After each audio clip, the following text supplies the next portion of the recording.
Let's consider the following functions.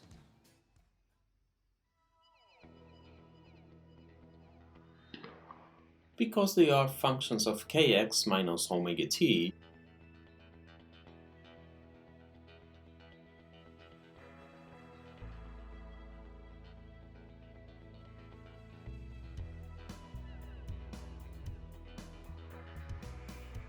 they are waveforms and they are propagating in the x direction.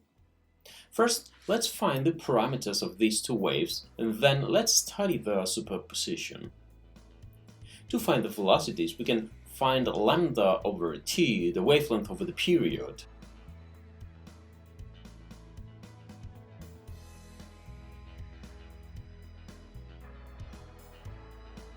Rewriting the argument, we can find lambda as 2 pi over 3 for the first wave, and the period as 2 pi over 4, which gives a velocity of 4/3. Another way to find the velocity of the waves is by deriving the argument of the function with respect to time and making that equal to 0, which it means keeping the argument constant.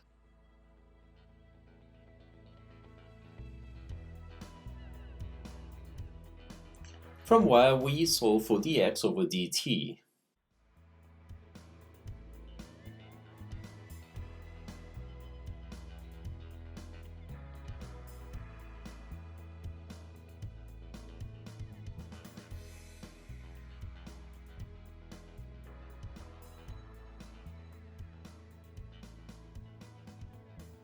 So they are moving with opposite velocities.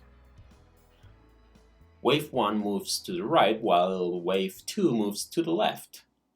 They have the same wave vector k, the same period t, and wavelength lambda, but opposite directions. Let's study now the superposition. To do that, we add them together.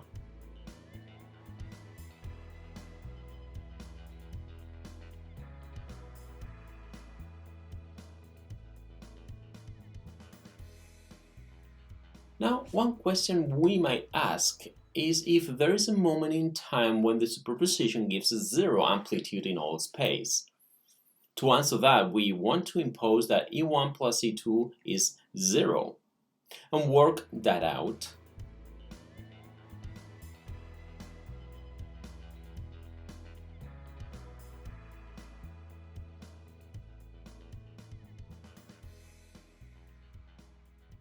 Let's choose the positive sign here.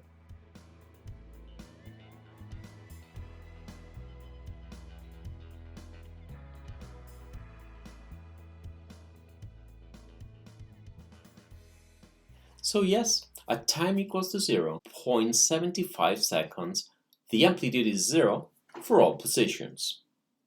Let's now use the solution with the negative sign.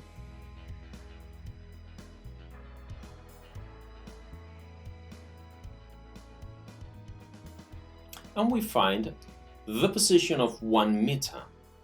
This means that at x equals to 1 meter, the amplitude is always 0.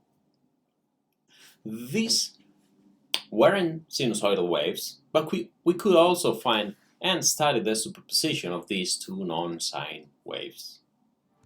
May science be with you.